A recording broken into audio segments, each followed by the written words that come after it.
వాల్లేని శ్రీనివాసరెడ్డి గారు ఆల్రెడీ ఉమ్మడి ఆంధ్రప్రదేశ్ లో గాని ఇప్పుడు సపరేట్ అయిన ఆంధ్రప్రదేశ్ లో గాని 5 సార్లు ఒంగోలు నుంచి ఎమ్మెల్యేగా ప్రాతినిధ్యం వహించి ఒంగోలు డెవలప్మెంట్ కి ఎంతో ముందుకు తీసుకెళ్లారు. ఒంగోలు కాన్స్టిట్యున్సీని అలాగే ఉమ్మడి ఆంధ్రప్రదేశ్ వైఎస్ రాజశేఖర రెడ్డి గారి టైంలో మినిస్టర్ గా కూడా వారి శాఖ ద్వారా ఎంతో డెవలప్మెంట్ చేశారు. అలాగే మన జగన్ గారి సారథ్యంలో ఆంధ్రప్రదేశ్ లో మంత్రివర్యులుగా ఆ శాఖని ఎంతో ముందుకు తీసుకెళ్లారు. సో ఇప్పుడు మళ్ళీ ఒంగోలు నుంచి వాల్లేని గారు వైసీపీ పార్టీ ద్వారా 6వసారి నిలబడ్డారు. సో తప్పకుండా మీ అమూల్యమైన ఓటుని వాల్లేని శ్రీనివాసరెడ్డి గారికి వేసి గెలిపించగలరని ప్రార్థన.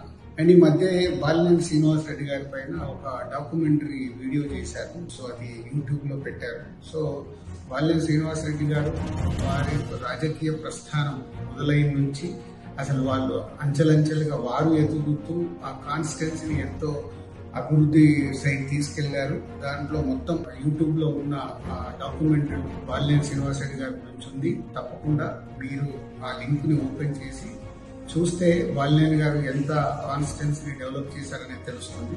సో తప్పకుండా అది చూడాలి. చూసి మీ అమూల్యమైన ఓటుని వాల్లేని శ్రీనివాసరెడ్డి గారికి వేసి గెలిపిస్తారని ప్రార్థన.